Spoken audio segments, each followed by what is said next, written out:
तो नवनीत राणा इस वक्त एबीपी न्यूज के साथ जुड़ चुकी हैं, पैदल जा रही हैं। ये क्या मैसेज देने की कोशिश है? ये मैसेज यही है कि जिस तरीके से महिला इतनी कमजोर नहीं है रूबिका जी, हर महिला ये देश में इतनी ताकतवर है, इतनी लड़ाई करने की हिम्मत रखती है। ऐसा लगा कि 14 दिन में मुझे मेरी ताकत कमजोर कर पाएंगे। और जो संकट नाम का व्यक्ति हमारे महाराष्ट्र में संकट के माध्यम से आया हुआ, वो संकट दूर होना चाहिए, इसलिए पैदल जाके संकट मोचन के यहाँ पे साकड़े लगा रही हूँ मैं।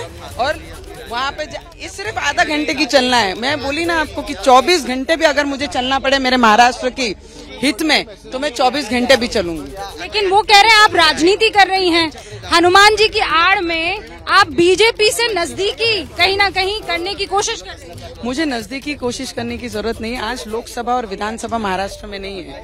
मुझे लगता है मैं स्वतंत्र चुन के आई हूँ और मेरे हिंदू धर्म के प्रचार प्रसार के लिए ये दिखाकर किसी के नजदीकियां और किसी से दूर होने की और दिखाने की जरूरत नहीं है। तो मुझे लगता है कि मैं मेरे धर्म का प्रचार प्रसार कर रही हूँ। आड़ में तो उन्होंने राजनीति की है, आड़ में दूसरी पीढ़ी उनकी राजनीति में खा रही है और आज हिंदुत्ववादी को भूल गए हैं और वो पद का इस्तेमाल कर रही है। आपने वो पोस्टर्स तो देखे ही होंगे ना, जो अभी बड़ा चल रहे हैं, जिसमें कह रहे हैं कि हमें घर जलाने वाला हिंदुत्व नहीं चाहिए, हमें चूल्हा जलाने वाला हिंदुत्व चाहिए। उद्धव ठाकरे कह रहे हैं, आज रैली भी करने वाले। हाँ, इतने साल उनके घर का चूल्हा जिसके भरोसे चला, आज वही हिंदुत्ववादी को भूल गए और आज वही ये बात कर रहे हैं। आज तक जिनके साथ खड़े रह के मोदी जी का आशीर्वाद लेके शिवसेना 2014 और 19 में चुन के आई है, आज उनके विरोध में खड़े रह के कुर्सी का लालच, तो ये तो सब दुनिया ने देख लिया, पूरे देश ने देख लिया कुर्सी का लालच किसको है। अच्छा ये बताइए कि आपके ऊपर देशद्रोह का कानून लगा है, सुप्रीम कोर्ट ने तो अब उस पर थोड़ा रोक लगा दी उस कानून पर, लेकिन उस देशद्रोह कानून के बावजूद आप यहाँ पर पहुँचकर हनुमान चालीसा का पाठ कर रही हैं। ये मैं फिर पूछ रही हूँ, राजनीति नहीं है? मुझे नहीं लगता है। अगर हनुमान चालीसा पढ़ना अगर देशद्रोह होता तो शायद मैं जेल के अंदर ही होती। और मेरे धर्म का प्रचार प्रसार करने में अगर मुझे कोई देशद्रोह बोलता है और 14 दिन जेल में डालता है, मैंने उस दिन भी कहा 14 दिन मेरे लिए बहुत कम है। 14 वर्ष भी अगर मुझे डाल दिया मेरे धर्म के प्रचार प्रसार के लिए, तो भी मैं जेल में रह के मेरे धर्म का प्रचार प्रसार करूंगी।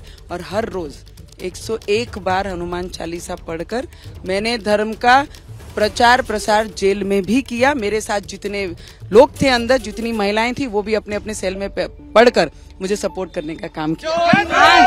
रवि जी, आज जो है रैली करने वाले उद्धव ठाकरे, और वो ये कह रहे हैं कि सच्चा हिंदुत्व की ललकार सुनने के लिए आज उस रैली में आज पता चलेगा सच्चा हिंदुत्व किसके पास है। अगर उद्धव ठाकरे में थोड़ा भी हिंदुत्व बचा है तो वो हनुमान चालीसा पढ़ के सभा की शुरुआत करेंगे, क्योंकि आज उन्होंने दांत गिराने की बात की है। दांत अगर गिराना है तो जो औरंगजेब के कब्र पे जिन्होंने फूल बरसा है उनके दांत गिराना चाहिए।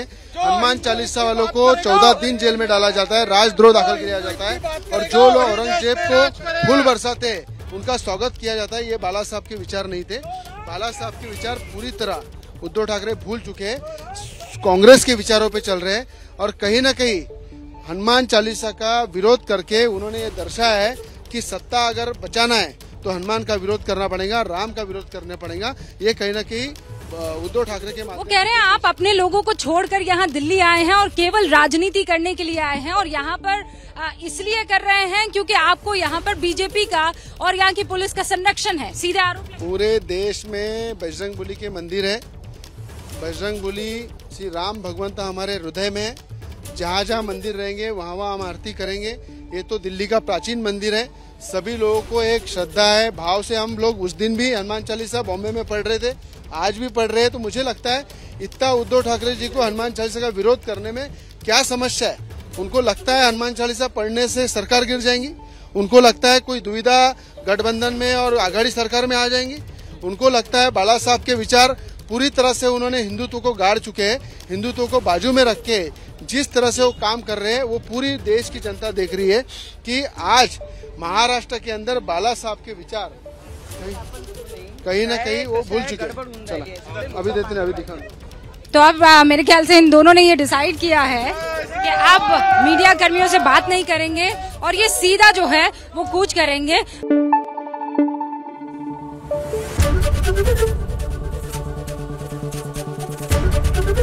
एबीपी न्यूज आपको रखे आगे।